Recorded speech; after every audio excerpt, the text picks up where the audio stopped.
तो अभी हम स्टार्ट करने वाले हैं 10th की मैथमेटिक्स और उसको गर्मियों का जो सेशन है वो ख़त्म होते होते उसको क्लियर कर लेंगे। मतलब 30 दिन में अप्रोक्सीमेटली ख़त्म कर देंगे। इसी हिसाब से पढ़ेंगे, मतलब एकदम डीपली पढ़ेंगे, एकदम अच्छे से पढ़ाई करेंगे कि एक महीने में क्लियर हो जाए। और जब आप आगे जाओ, मान लो कि आप स्कूल में पढ़ाई करोगे तो आपको कोई भी नई चीज़ नहीं लगे और ना कोई घबराहट हो। आप सिंपल सी उसको ईजिली सॉल्व कर पाओ हर क्वेश्चन को, क्योंकि मैथमेटिक्स बहुत इंपॉर्टेंट है आगे भी कंपटीशन एग्ज़ाम में भी और आपके लिए भी बोर्ड में अच्छे नंबर लाने के लिए भी। तो अभी पहली प्रश्नावली पे आते हैं हम, फर्स्ट पे। तो वो है वास्तविक संख्याएं, मतलब रियल नंबर, रियल नंबर्स मतलब वास्तविक संख्याएं। तो वास्तविक संख्याएं क्या है, पहले इसके बारे में थोड़ा सा जान लेते हैं। तो आपने पहले प्राकृत संख्याएं पढ़ी होगी, पूर्णांक संख्याएं पढ़ी होगी, पूर्ण संख्याएं पढ़ी होगी, परिमेय संख्या के बारे में सुना होगा और अपरिमेय संख्या के बारे में। तो वो जो संख्याओं का सारा, मतलब कि एक जो रियल में आपको कोई नंबर दिखे वही एक रियल नंबर है, वास्तविक संख्या। मतलब ये सारी संख्याएं क्या है, वास्तविक संख्या, प्राकृत संख्या, जो एक से लेके अनंत तक जाती है, इन्फिनिटी तक, ये क्या होती है, प्राकृत संख्या है। उसके बाद में अपन बात करें पूर्ण संख्या की। तो पूर्ण संख्या क्या होती है, बस इसमें जो प्राकृत संख्या में है वो क्या है, इसमें जीरो नहीं है, क्योंकि जीरो से स्टार्ट होना, फिर एक सारी संख्या ही आपको लग रहा होगा कि इसमें एक जीरो नहीं है, तो जीरो से अगर स्टार्ट कर दे इसी को तो ये क्या हो जाएगी, पूर्ण संख्याएं हो जाएगी, वो भी इन्फिनिटी तक जाएगी, मतलब अनंत तक। उसके बाद में आएगी पूर्णांक संख्या। पूर्णांक संख्या में क्या है कि ये जो चीज़ें हैं इसमें आप देख रहे होंगे कि माइनस वाली संख्याएं को अपने लिया नहीं है इसमें, तो वो लेंगे अपन माइनस वाली, माइनस इन्फिनिटी से लेके माइनस 3, -2, -1, 0, फिर 1, 2, 3, फिर 4, ऐसे करके इन्फिनिटी तक, मतलब अनंत तक संख्याएं जाती है, लेकिन इसमें माइनस और प्लस में चलती है। तो अब आती है बात कि परिमेय संख्याओं को, और परिमेय संख्याओं को क्यों लेके आए, क्योंकि काम तो इसी से बन रहा था। लेकिन इसमें क्या चीज़ें नहीं है, इसमें देखोगे कि आप भिन्न नहीं है, जैसे कि 0/2, 2/3, 1/2। मान लो कि किसी 10 रुपये को 5 लोगों में बांटना हो तो कैसे बांटेंगे, इसमें ऐसा कोई सॉल्यूशन नहीं था, तो फिर लेके आए परिमेय संख्या। तो इसी की, ये रियल नंबर की जो है ये प्रकार है, मतलब रियल नंबर जो है वास्तविक संख्या ये प्रकार है। सिंपल सा एक 5 मिनट का इंट्रोडक्शन है इसके बारे में, उसके बाद में सिंपल सा अपन प्रश्नावली पे चलेंगे। ये होने के बाद में हद मार के मैं बता रहा हूँ कि ज़्यादा नहीं, अपन 10 मिनट के अंदर पूरी प्रश्नावली को क्लियर कर लेंगे। उसके बाद में अपन आते हैं इसके बाद में परिमेय संख्या। तो परिमेय संख्या क्या है,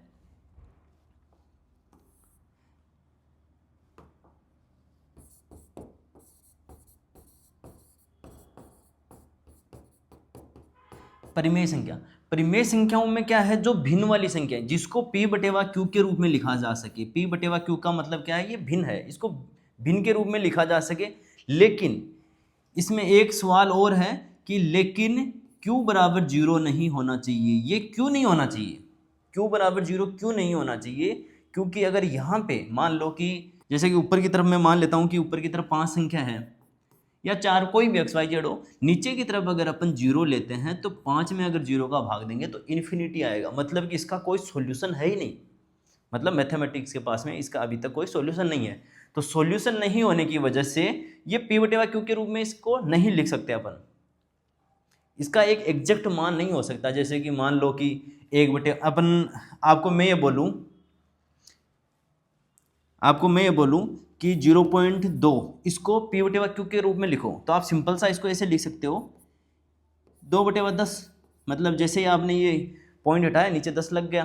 तो इसको अगर अपन सोल्व करें तो सोल्व नहीं होगा ये p/q सोल्व भी होना चाहिए। इसको सोल्व करोगे 5 में 0 का भाग दोगे, भाग लगेगा नहीं, मतलब कि इन्फिनिटी बार अनंत जाता रहेगा जाता रहेगा जाता रहेगा। वो आपको कभी समझा देंगे अगर आपको समझना है तो।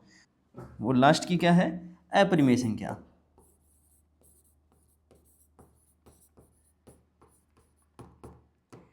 इसमें बची हुई जो सारी संख्याएं हैं वो अपरिमेय, जैसे कि मान लो कि पाई का है, पाई है, √2 है, √3 है, √5 है, √7 है। इनका क्या है, एग्जैक्ट मान नहीं आता। इसको जब सोल्व करते हैं, जैसे पाई को जब अगर सोल्व करते हैं, पाई का पाई का एग्जैक्टली मान क्या होता है, 22/7 होता है। अगर 22/7 को अगर हम सोल्व करते जाते हैं तो मतलब एक इसको आप भाग देते रहो, लास्ट में कोई निदान नहीं आएगा, मतलब कि लास्ट में आप बोलो कि शेषफल 0 आ जाएगा, ऐसा कुछ नहीं आएगा, भाग जाता रहेगा, भाग जाता रहेगा, आप कितनी ही बार भाग दे लो। तो ये वो सारी संख्याएं हैं जिनका एग्जैक्ट में कोई मान नहीं आता, मतलब कि लास्ट में भाग देने पे जिसका मान लो √2 को अगर आप सोल्व करोगे तो सोल्व होगा ही नहीं ये। तो ये सारी चीज़ें क्या आती है, एप्रीमेशन क्या आती है, रियल नंबर में ये सारी चीज़ें। तो इस प्रश्नावली में पढ़ने वाले हो आप LCM, लिस्ट कॉमन मल्टीपल, इसका मतलब होता है लिस्ट कॉमन मल्टीपल। उसके बाद में है HCF, हाईएस्ट कॉमन फैक्टर। उसके बाद में अभाज्य गुणनखंड। तो अभाज्य गुणनखंड में क्या है कि कोई भी मान लो कोई भी संख्या है उसको हम कितने ऐसे टुकड़ों में विभाजित कर दें कि और जाके वो विभाजित नहीं हो। जैसे कि मान लो 6 है, 6 को मैं अगर 2 और 3 में लिख देता हूँ तो इसके आगे ये और टुकड़े नहीं हो सकते। तो ये इसका क्या है, अभाज्य गुणनखंड है। अभाज्य मतलब बिन इसको और आगे भाज्य नहीं कर सकते, भाग के देखिए इसका गुणनखंड नहीं कर सकते, तो वो है अभाज्य, और ज़्यादा टुकड़े नहीं हो सकते। निम्नलिखित संख्याओं को अभाज्य गुणनखंड के गुणनफल के रूप में व्यक्त कीजिए। तो पहला क्वेश्चन है 140 और 156, दो ले लेते हैं अपन, 140 156, बाकी के आप करना।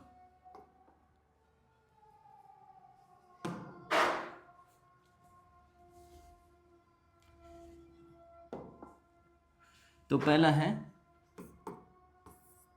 140 और दूसरा है, यहाँ पे ले लेता हूँ मैं 156। देखिए इसको सोल्व करने का तरीका एक सिंपल सा मेथड है। जैसे कि अगर लास्ट के अंदर आपको कोई सम संख्या मिले तो उसमें 2 का भाग जाएगा, डेफिनेटली जाएगा। जैसे कि इसमें 140 है तो 140 में 2 का भाग जाएगा, तो कितनी बार गया, 7 और 0 70 बार। फिर अगर सम आ गया तो फिर से 2 का भाग जाएगा, तो आ गया कितना, 35। अगर लास्ट में आपको 5 संख्या दिखे तो इसमें या तो 3 का जाएगा या फिर 5 का जाएगा। तो इसमें 3 का देखोगे तो 3 का नहीं जा रहा, तो इसमें जाएगा 5 का। 5 का दिया तो कितना आया, 7 आया, और 7 में जाएगा कितना, 7 का। तो इसके टुकड़े क्या हो गए, अभाज्य गुणनखंड, इसके टुकड़े क्या हो गए। 140 को अगर अपन टुकड़ों में लिखे तो 2 गुणा 2 गुणा 5 गुणा 7, ये इसका सिंपल सा। अब ऐसे ही अपन करते हैं 156 का।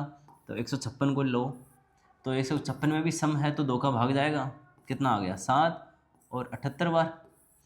फिर 2 का दिया इसमें क्योंकि सम है, तो कितना आ गया, 3 और 9। अब 39 ऐसी संख्या है इसमें 3 का भाग जाएगा क्योंकि सम नहीं है पीछे, तो 3 का भाग दिया 3 1 और 3 13 बार। फिर 13 ऐसी संख्या जिसमें किसी का भाग नहीं जाएगा 13 के अलावा, तो इसमें 13 आ गया।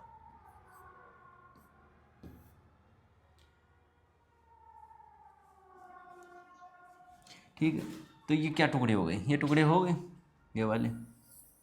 बस ये अपने को 156 के बराबर लिखने हैं। तो मैं यहाँ लिख देता हूँ 156 बराबर क्या हो गए, अभाज्य गुणनखंड 2 गुणा 2 गुणा 3 गुणा 13। ठीक है, सिंपल सा, ऐसे आपको टुकड़े करना है। आगे क्वेश्चन आप सॉल्व करना। उसके बाद में अपन आते हैं इसके आगे के क्वेश्चन पे।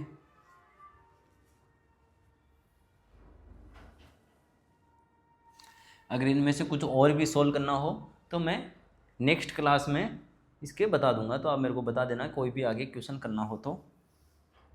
अब इसका आता है सेकंड क्वेश्चन पे। अब आपको इसमें HCF और LCM ज्ञात करना है। इसकी जांच कीजिए कि दोनों संख्याओं का गुणनफल HCF और LCM है। तो अब पहला क्वेश्चन ले लेते हैं, पहली संख्या ले लेते हैं 26 और 91। मतलब इन दोनों संख्याओं का मतलब कि HCF और LCM होता है दो संख्याओं के बीच का, मतलब दो संख्याओं में तुलना करके और HCF और LCM अपन निकालते हैं। तो 26 और 91 है पहला क्वेश्चन।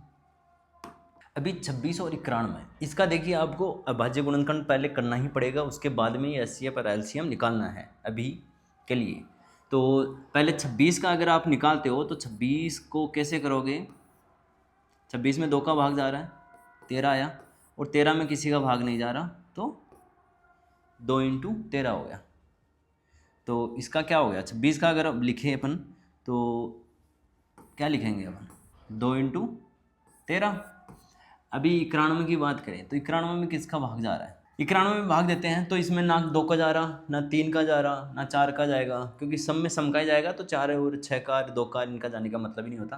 तो इसमें जाएगा सीधा, ना 5 का जाएगा, क्योंकि 5 के लिए लास्ट में क्या चाहिए, 0 चाहिए, या अपने को चाहिए 5 चाहिए लास्ट में।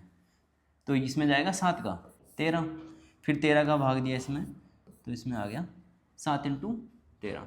अब इनको वापस गुणा करोगे तो ये सेम संख्या आ जाएगी, मतलब 2 को 13 से गुणा करोगे 26 आ जाएगा, 7 को 13 से गुणा करोगे तो 91 वापस आ जाएगा अपने पास में। 7 21, 7 1 9। ठीक है, अभी बात करते हैं इसका एलसीएम और एचसीएफ निकालने का। तो एलसीएम निकालने के लिए देखिए, एलसीएम और एचसीएफ, और आपको ऊपर की तरफ मैं संख्याएं लिख देता हूँ। 26 का हो गया 2 इंटू 13, और 91 का हो गया 7 इंटू 13। अब मेरे को इसमें देखिए जो एलसीएम है, लिस्ट कॉमन मल्टीपल, इसमें क्या करना होता है कि इसका मतलब समझा देता हूँ। सबसे इम्पोर्टेंट, ये ऐसी संख्या होती है कि इन दोनों का इसके अंदर भाग जाएगा, मतलब कि अगर जो ये संख्या आएगी, एलसीएम संख्या आएगी, उसके अंदर आप 91 का भी भाग देख सकते हो और 26 का भी भाग देख सकते हो, मतलब ऐसी संख्या आपको बनानी है। तो वो कैसे बनती है, एलसीएम कैसे निकलता है, आपको जो हाईएस्ट इसमें जो नंबर है वो लेना है। जैसे कि मान लो इसमें 2 कितनी बार है, इसमें 1 बार है, इसमें 1 बार नहीं है, तो आपको 2 लेना है। अब इसमें 13 देखना है, तो 13 इसमें 1 बार है और इसमें भी 1 बार है, तो 1 बार ले लो 13। नीचे वाली में 7 है, 7 1 बार है और ऊपर वाली में नहीं है, तो आपको 7 1 बार ले लेना है। अगर 7 2 बार होता है, यहाँ पे 1 बार होता, तो आपको 2 वाला लेना था, मतलब कि 7 2 बार लेना था। उसके बाद में 13 यहाँ पे 1 बार है और यहाँ पे भी 1 बार है, तो अपन ने 1 बार ले लिया, मतलब 2 बार होता तो अपने को 2 बार लेना पड़ता। तो एलसीएम हो गया इसका ये 26 इंटू 7 182। उसके बाद में एचसीएफ क्या होता है, हाईएस्ट कॉमन फैक्टर, मतलब इन दोनों में क्या कॉमन है, इन दोनों में कॉमन क्या है, हाईएस्ट कॉमन। तो इन दोनों में कॉमन क्या है, इसमें सिर्फ और सिर्फ 13 कॉमन है। ठीक है, अब क्या होगा देखिए, आपको इसका मतलब समझता हूँ। जैसे एलसीएम है, इन दोनों का भाग देखे, देखो आप 91 का 182 में भाग दोगे तो 2 बार जा रहा है। ठीक है, 26 का 182 में भाग दोगे तो कितनी बार जा रहा है, 7 बार। मतलब दोनों का, इन दोनों संख्याओं का भाग एलसीएम के अंदर आप दे सकते हो। अब अपन चलते हैं आगे के क्वेश्चन की ओर। अब ये और बोल रहा है कि इसको प्रूव करो। प्रूव क्या करना है, इसमें देखिए एक चीज़ और आती है, वो मैं बता देता हूँ आपको। आप क्वेश्चन को पूरा पढ़ोगे तो उसमें एक चीज़ और दे रखी है आपको, वो दे रखी है। उससे पहले एक चीज़ समझ लेते हैं। आपको जो संख्याएं दे रखी है, जैसे कि मान लो ये x है और ये y है, तो इन दोनों का गुणनफल, मतलब दोनों संख्याओं का गुणनफल किसके बराबर होगा, एलसीएम और एचसीएफ के गुणनफल के बराबर। दोनों संख्याओं का गुणनफल एलसीएम और एचसीएफ के गुणनफल के बराबर होगा। तो आपको ये सिद्ध भी करना है इस क्वेश्चन के अंदर। तो सिद्ध कैसे करोगे, जैसे कि 26 इंटू 91 ले लो इधर, और उधर कितना लेना है आपको, इधर आया था 182 इंटू 13, तो इनको गुणा करो आपस में, तो कितना आएगा, 26 को 91 से गुणा किया तो कितना आया, 23,2366, 2366। तो 182 को 13 से गुणा किया तो ये आ गया आपका 2366, मतलब सेम। तो ये क्या हुआ, दोनों सेम है, तो इसके हिसाब से, फॉर्मूला के हिसाब से अपन ने सिद्ध भी कर लिया। जैसे कि आपके क्वेश्चन में दे रखा था क्या,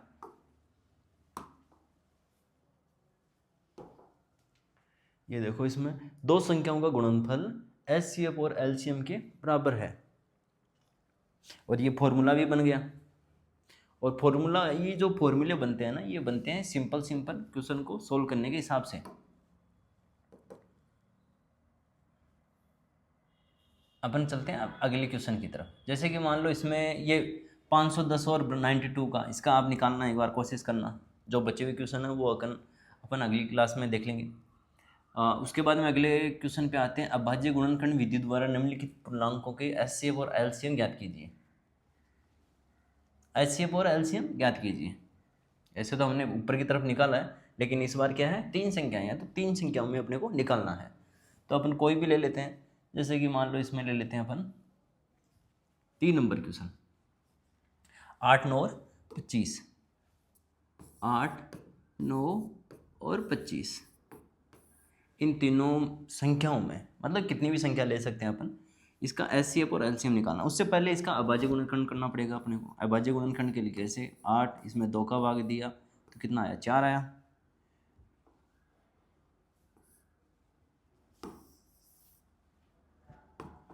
तो पहले लेते हैं 8, तो 8 में 2 का भाग दिया तो कितना आया, 4 आया। फिर 2 का भाग दिया 2 आया, फिर 2 का भाग दिया 1 आया। तो क्या हो गया, 8 के टुकड़े क्या हो गए, 2 गुणा 2 गुणा 2, या ऐसे भी लिख दो आप 2 की घात 3, सिंपल सा। उसके बाद में अपन लेते हैं 9 का, तो 9 का कैसे होगा, 9 में किसी का 2 का जाएगा नहीं, 3 का जा रहा है, तो 3 का कितनी बार, 3 बार, 3 तिया 9, फिर 3 का गया 1 बार, फिर 1 का कोई मतलब है नहीं। तो उसके 9 का कितना आ गया, 9 के टुकड़े अगर निकाले तो कितना आ गया, 3 इंटू 3 या 3 की घात 2। अब ये घात कैसे आती है ये अपन अगली क्लास में देख लेंगे, कभी कभी बीच बीच में। उसके बाद में अपन है 25 का, तो 25 का कैसे निकालेंगे, 25 का किसका जा रहा है, इसमें 5 का जाएगा, सिंपल सा है, 2 का नहीं जाएगा, 3 का नहीं जाएगा, 5 का जाएगा। कितनी बार, 25 फिर 5 का 1 बार, तो कितना आ गया, 25 का गुणनखंड कितना आ गया, 5 इंटू 5। अब देखिए एचसीएफ को फिर से एक इम्पोर्टेंट वापस से समझ लो, अगर कुछ कहीं पे 19-20 हो गई तो हाईएस्ट कॉमन मतलब कि 2 संख्याओं में क्या कॉमन है हाईएस्ट, तो इन संख्याओं में कॉमन क्या है, इस यहाँ पे 3-3 है, यहाँ पे 2-2 है, यहाँ पे 3-3 है और यहाँ पे 5-5 है, ठीक है। यहाँ पे कोई कॉमन दिख रहा है आपको, भाई इसमें भी 2 है, इसमें भी 2 है, इसमें भी 2 है, इसमें भी 5 है, इसमें भी 5 है, इसमें 5, ऐसा कुछ कॉमन दिख रहा है, इसमें कॉमन कुछ भी नहीं है। तो एचसीएफ क्या आएगा इसका, एचसीएफ इसका आएगा सिंपल सा 1। क्योंकि 1 क्यों आएगा, क्योंकि इन सब के गुणांक में अगर अपन 1 लिख दें, मतलब यहाँ पे 1 लिख दें, यहाँ पे गुणा में 1 लिख दें, यहाँ पे गुणा में 1 लिख दें, कोई फर्क पड़ेगा इसमें, तो कोई भी संख्या के गुणा में 1 हमेशा ही रहता है, किसी भी संख्या के गुणनखंड में या गुणा 1 रहता ही है। तो 1 इन सब में कॉमन आ गया, मतलब इसके अलावा कोई कॉमन संख्या नहीं है इनमें। इसमें 2 है लेकिन इस वाली में 2 नहीं है, इसमें 3 है, इसमें 5 है, मतलब कोई भी संख्या इसमें भी हो, इसमें भी हो, इसमें भी हो, तीनों में हो, ऐसा कुछ भी नहीं है। तो ऐसा सिर्फ और सिर्फ 1 है, अगर कुछ भी नहीं हो तो 1 रहेगा, ठीक है। ये आ गया एचसीएफ। इसका फिर निकाल लेते हैं एलसीएम। जो एलसीएम होता है उसके अंदर क्या लेना पड़ता है आपको, हाईएस्ट कॉमन चीज क्या है, इसमें हाईएस्ट कॉमन क्या है। तो इसमें देखिए इन तीनों संख्याओं में सिर्फ 2 इसमें है, लेकिन सबसे ज़्यादा कितनी बार है, 3 बार है, वो संख्या आपको लेनी है जो सबसे ज़्यादा बार है, और सबसे ज़्यादा बार है आपको वो लेनी है। तो इसमें 2 हैं, 2 सबसे ज़्यादा बार इसी में है, तो इसी को लेना है आपको, 2 की घात 3 मतलब 2 गुना 2 गुना 2, ठीक है। अब इसके बाद आते हैं इस पे 3, तो 3 इस किसी में नहीं है, लेकिन सबसे ज़्यादा बार किस में है, इसी में है, तो इसको ले लेना है आपको 3 इंटू 3। उसके बाद में लेना है आपको 5, 5 इसमें ज़्यादा बार है सबसे ज़्यादा, तो 5 इंटू 5। तो अब इसको अगर आप वैसे भी निकालना चाहो, मतलब कि इसको प्रूव भी करना चाहो कि अपन ने सही निकाला है या नहीं निकाला है, तो आप इसको प्रूव भी कर सकते हो। कैसे प्रूव कैसे करना है, इन तीनों संख्याओं का मतलब है कि ए बी सी, ये ए हो गया, ये बी संख्या मान लो, ये सी संख्या मान लो, इन तीनों का जो गुणनफल होता है, मतलब इनको गुणा करने पे जो मान आएगा वो एचसीएफ और एलसीएम को गुणा करने के बराबर मान आना चाहिए। ये इसका फॉर्मूला भी है। तो अपन ले लेते हैं यहाँ पे ले लेते हैं 8 गुणा 9 गुणा 25 बराबर 2 गुणा 2 गुणा 2 गुणा 3 गुणा 3 गुणा 5 गुणा 5। तो इनको आप गुणा करो तो सिंपल सा देखिए, आप समझने की बात यह है कि 2 को 2 से गुणा किया 4, 4 को 2 से गुणा किया 8, फिर 3 को 3 से गुणा किया 9, 8 गुणा 9 गुणा 5 को 5 से गुणा किया 25, मतलब सेम ही आएगा, सिंपल सा ये। तो ये हो गया आपका सोल्व। उसके बाद में अपन चलते हैं अगले क्वेश्चन की तरफ। अगला क्या है, अब आपको देखिए इसमें आपको दिया हुआ है अगला 4th क्वेश्चन। उसमें क्या है, एचसीएफ दिया हुआ है आपको। एचसीएफ पे 2 संख्याओं का, मतलब ये संख्या क्या है ए और ये है संख्या बी, इन दोनों का एचसीएफ दिया हुआ है आपको 9। तो आपको एलसीएम ज्ञात करना है इन दोनों संख्याओं का। तो 306 और 500 ये 657 जो संख्या है, 306 और 657, आपको एचसीएफ दिया हुआ है कितना 9, और संख्या क्या है ए बराबर 306 और बी बराबर क्या है 657। ठीक है, ये 2 संख्याएं हैं। तो क्या कैसे निकालोगे, तो आपको पता है S C F into L C M बराबर क्या होती है ए इंटू बी। ठीक है, तो आपको एलसीएम ज्ञात करना है इसका, एलसीएम ज्ञात करना है। तो कैसे निकालोगे, एलसीएम इधर आ जाएगा और ये चली जाएगी नीचे भाग के अंदर। तो एलसीएम बराबर क्या हो गया ए इंटू बी बटेवा एस सी एफ। ये इसका एक और फार्मूला बना लिया अपन ने, ऐसे फॉर्मूले बनते हैं। तो एलसीएम बराबर क्या हो जाएगा ए इंटू बी कितना हो जाएगा 306 इंटू 657। इसमें भाग देना आपको एस सी एफ का, एस सी एफ पता आपको 9 है, 9 का भाग दो। तो 9 का भाग इसके अंदर चला जाएगा, 9 कितनी बार, ये एक बार, यहाँ पे कितनी बार कटेगा 9 27, कितना बचा 3 बचा, 9 चौक 36, 34 बार। 34 को 657 से गुणा किया तो कितना आ गया, अब 34 को 657 से गुणा करोगे तो इसका आ जाएगा 8 3 3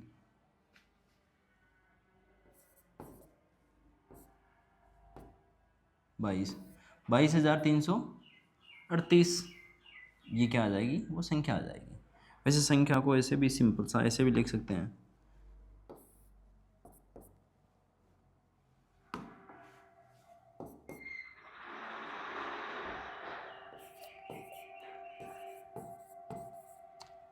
तो ये क्या आ जाएगा आपका एलसीएम।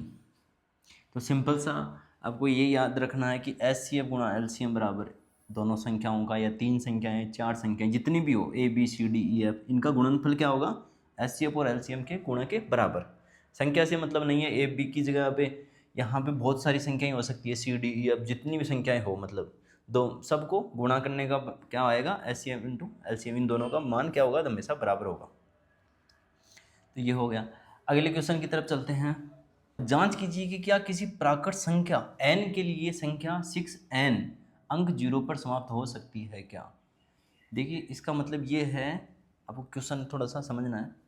क्वेश्चन में ये समझा रखा है कि n का मान लो कि प्राकृत संख्या मतलब 1 से लेके अनंत तक।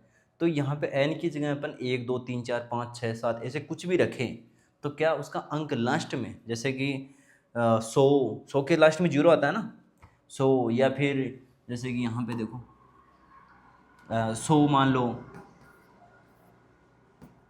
या मान लो आप 1000, या मान लो 500, या 200, या 20, ठीक है, या 700, मतलब लास्ट के अंदर 0 आएगा क्या। मतलब यहाँ पे n की जगह पे अब ऐसे 6 की घात 2 रखो, 6 की घात 5 रखो, 6 की घात 8 रखो, 6 की घात 9 रखो, ऐसा कुछ भी रख के आप मतलब लास्ट में 0 ला सकते हो क्या, तो ये पॉसिबल है क्या। तो इसको निकालते हैं अपन। तो उसके लिए मतलब क्वेश्चन ये बोलना चाह रहा है जो मैंने बताया कि लास्ट में अंक के समाप्त होने पर 0 आएगा क्या। तो इसमें 6 की घात n है, तो अपन क्वेश्चन पे चलते हैं।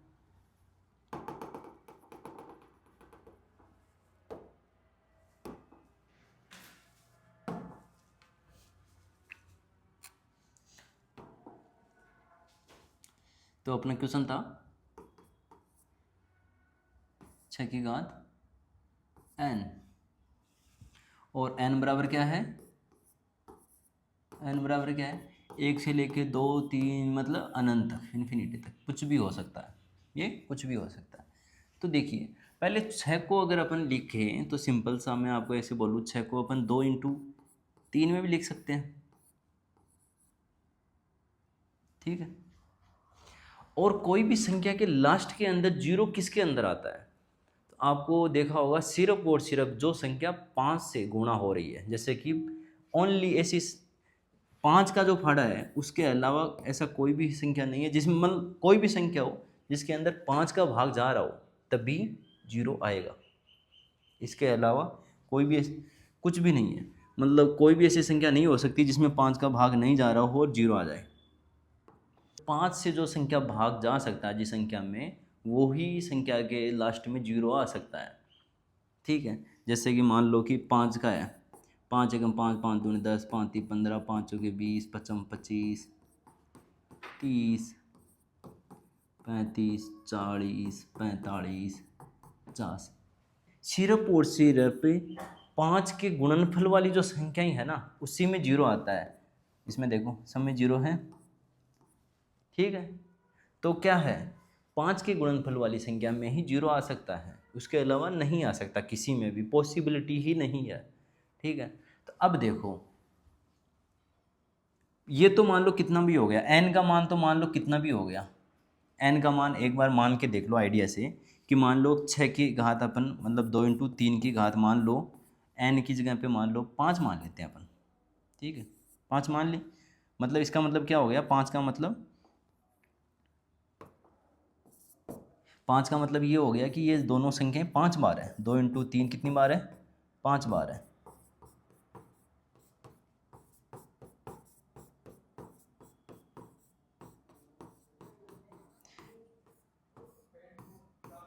पाँच बार। तो अब इसमें क्या भाग जा रहा है क्या आपको, इसमें 5 का भाग जाएगा क्या, इसमें मान लो कि अपन n की जगह कितना भी मान के देख लो आप, तो इसमें क्या 5 का भाग जाएगा, कभी भी नहीं जाएगा, कभी भी नहीं जाएगा, क्योंकि जो ये संख्या है ना इसके अंदर 5 का भाग जाना चाहिए, जो ये संख्या है ना इसके अंदर 5 का भाग जाना चाहिए। इससे कोई मतलब नहीं है n के लिए, सिर्फ और सिर्फ इस संख्या से मतलब है, 2 इंटू 3 जो दे रखी है ना उसके अंदर 5 का भाग जाना चाहिए, तब भी लास्ट में जीरो आ सकता है। तो ये आपका क्लियर हो गया होगा कि भाई इसमें किसी भी n के लिए किसी भी संख्या के लिए जीरो नहीं आ सकता, मतलब सिंपल सा इसका क्वेश्चन है। क्योंकि आपको जवाब क्या देना है, क्योंकि इसके अंदर 5 से ये संख्या विभाजित नहीं है, मान लो ये 2 इंटू 3 में विभाजित कर सकते हैं लेकिन इसको 5 से विभाजित नहीं कर सकते, इस संख्या को 6 को।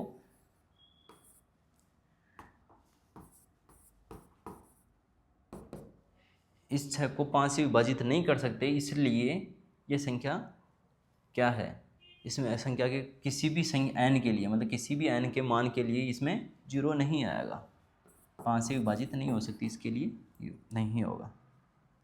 अगला आपके क्वेश्चन दिया हुआ है कि व्याख्या कीजिए कि 7 11 इंटू 13 प्लस, देखिए यहाँ से ध्यान से देखिए यहाँ पे प्लस है, प्लस 13 और 7 into 6 into 5 into 4 into 3 into 2 into 1 into 5 भाज्य संख्याएं है। आपकी ए संख्या है 7 इंटू 11 इंटू 13 प्लस 13, ये पहली संख्या है। 7 into 6 into 5 into 4 into 3 into 2 into 1 into 1 plus 5 है। तो ये बोल रहे हैं कि ये भाज्य संख्याएं है, लेकिन क्यों है, क्योंकि देखिए सिंपल सा इसको सोल्व किए बिना भी अगर अपन देखें तो इसमें क्या निकल के आएगा, तो इसमें निकल के ये आएगा इन दोनों संख्याओं में, मतलब कि अगर प्लस में कोई संख्या है तो उसको सोल्व करने का थोड़ा सा मेथड अलग होता है हमेशा। आप डायरेक्ट इसको सोल्व नहीं कर सकते, मतलब इस 13 को इस 13 में नहीं जोड़ सकते, और इस 13 को इस 13 में जोड़ोगे तो ये सारा ही मतलब कि आप जो निकाल रहे हो सोल्व कर रहे हो उत्तर वो हमेशा गलत आएगा, तो ऐसा नहीं होगा। जैसे कि मान लो एक एग्जांपल लेके समझते हैं, आप 2 प्लस 5 इंटू 7 इसको लो, तो आप इसको सोल्व कैसे करोगे? आप सोल्व करोगे पहले गुणा को, 7 गुणा 5 35 और 2 37। अगर मान लो आपने 5 में 2 जोड़ दिया तो कितना हो गया? इधर से सोल्व कर दिया आपने तो कितना हो गया? 5 प्लस 2 7 और 7 इंटू 7 कितना हो गया? 49। ये अलग आया, ये अलग, ऐसे थोड़ी है। तो इसके लिए क्या होता है, आपको एक चीज़ बता देता हूँ, आगे चल के भी काम आएगी। पहले आपको जो सोल्व करना होता है मैथमेटिक्स में, वो क्या करना होता है? सोल्व, गुणा, और इसके जस्ट बाद में आपको भाग।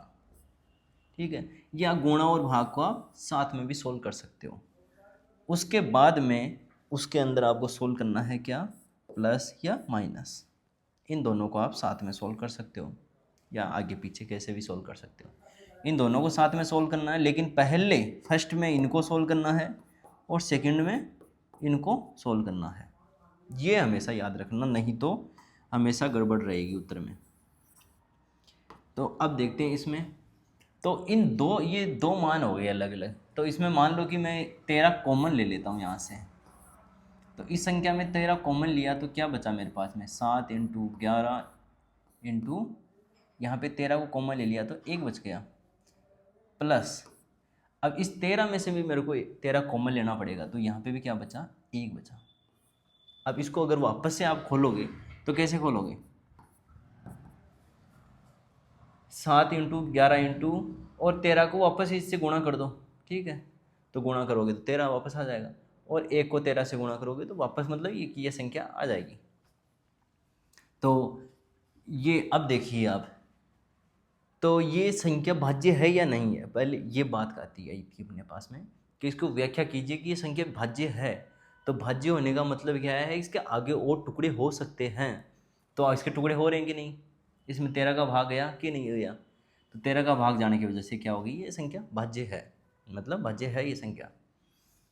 ऐसे ही यहाँ से अगर अपन यहाँ पे भी देखो 5 है और यहाँ पे भी 5 है, तो इन दोनों में से क्या आ जाएगा? 5 कॉमन आ जाएगा। तो यहाँ क्या बचा? 7 इंटू 6 इंटू 5 कॉमन ले लिया तो 1 बचा, 4 इंटू 3 इंटू 2, और 1 को लिखो या नहीं लिखो, गुणा में हमेशा 1 रहता ही है, और 5 में से 5 कॉमन ले लिया तो क्या बचा? 1। तो इधर भी देखो, इधर भी क्या है? मतलब कि ये संख्या 5 से भाग देख सकते हो, मतलब 5 इसका गुणनखंड है, आगे टुकड़े हो रहे हैं इसके, तो इसका मतलब क्या है? ये भाज्य संख्या है। अब अपन अगले सवाल पे चलते हैं, जो इसका लास्ट क्वेश्चन है।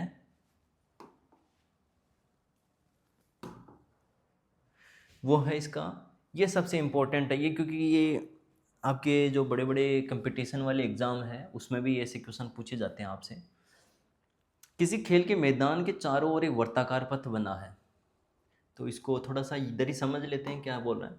किसी खेल के मैदान पे एक वर्ताकार, जैसे कि मान लो ये खेल का मैदान है और इसके और ये वर्ताकार पथ बना हुआ है, ये ठीक है, ये खेल के मैदान की तरफ वर्ताकार पथ बना हुआ है। इस मैदान का एक चक्कर लगाने में सोनिया को, ये मान लो कि सोनिया एस है, सोनिया को 18 मिनट लगती है। ठीक है, जबकि इसी खेल मैदान को एक चक्कर लगाने में रवि को 12 मिनट लगती है।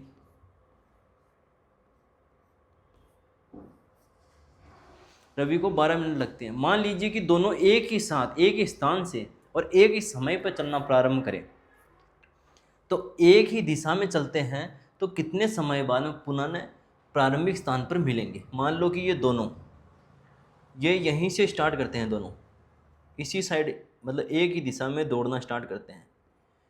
तो एक की स्पीड थोड़ी सी ज़्यादा है, मतलब रवि थोड़ा सा जल्दी भाग रहा है तो वो 12 मिनट में कर ले रहा है, और सोनिया 18 मिनट में कर रही है क्योंकि उसको थोड़ा सा टाइम लग रहा है। तो इस स्थिति में ये रवि तो 12 मिनट में पूरा चक्कर लगा के आ जाएगा।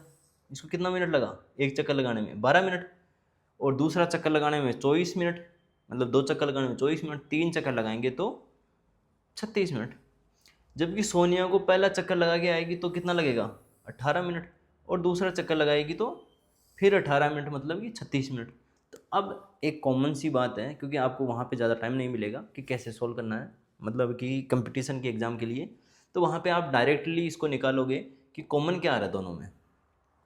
तो इसको ये 3 चक्कर लगाते ही 36 मिनट हो रही हैं, और इसका 2 चक्कर लगाते ही इसका भी क्या आ रहा है 36। तो क्या आ जाएगा उत्तर 36। बाकी अब उसको निकालते हैं, कैसे निकालते हैं अपन। तो ये देखो उत्तर कैसे निकालेंगे, अपने इस प्रश्नावली के थ्रू इसको कैसे सोल्व करना है। तो सोनिया जो थी उसको कितना लग रहा है 18 मिनट, और रवि था उसको लग रहा है 12 मिनट। तो इसका आपको क्या करना है, अभाज्य गुणनखंड निकालना है, और अभाज्य गुणनखंड के बाद में इसका एलसीएम निकाल देना है, सिंपल सा। तो पहले मान लो कि मैं सोनिया वाला का निकालता हूँ, तो 18 का निकाला तो कितना आ गया 2 गया, 9 बार, फिर 3 का 3 बार, फिर 3 का 1 बार, कितना आ गया 18 का। और 12 का निकालता हूँ कैसे, तो 12 का निकाला तो कितना आ गया, यह 6, फिर 2 का 3, फिर 3 का दिया 1। तो कैसे हुआ, इसको सोल्व कैसे करना है। 18 का कितना हुआ, 18 का 2 इंटू 3 इंटू 3। 12 का कैसे हुआ 2 इंटू 3। ठीक है, अब इसका आपको एलसीएम निकालना है। इन दोनों में सबसे ज़्यादा क्या है, इसमें देखो 2 एक बार है, यहाँ पे आपको एलसीएम और अच्छे से समझ में आ जाएगा। इसमें कितनी बार है 2 एक बार, और यहाँ पे 2 कितनी बार है 2 बार। तो सबसे ज़्यादा बार वाला आपको लिखना है, तो 2 कितनी बार लिखना है 2 बार एलसीएम में। और इसमें कितनी बार है 3 2 बार है, यहाँ पे 3 एक बार है। तो ज़्यादा बार क्या है 3 यहाँ पे है, तो 3 ज़्यादा बार वाला लिखा जाएगा। क्या हो गया 3 तिया 9, 9 दूनी 18, 18 दूनी 36। तो ये 36 जो मिनट है उस मिनट पे ये दोनों वापस मिलेंगे। ठीक है, और 36 का मैंने एक चीज़ और बताई थी आपको कि एलसीएम वो संख्या होती है जिसमें इन दोनों का भाग जाए। तो 36 में आप 18 का भाग दोगे तो 2 बार, और 12 का भाग दोगे तो 3 बार। ये एक ऐसी संख्या है, तो यहाँ पे ये काम में लेते हैं। बाकी कंपटीशन में ये बहुत ज़्यादा काम में आएगी। तो चीज़ें आपको अभी से क्लियर रखनी है अपने कॉन्सेप्ट। 10th बहुत इंपॉर्टेंट है कंपटीशन के लिए, किसी भी जॉब के लिए, किसी भी एजुकेशन के लिए। तो आगे भी बहुत चीज़ें काम आएगी इसमें से। तो अब देखते हैं क्या बचा हुआ इसमें। तो ये क्लियर हो गया आपका।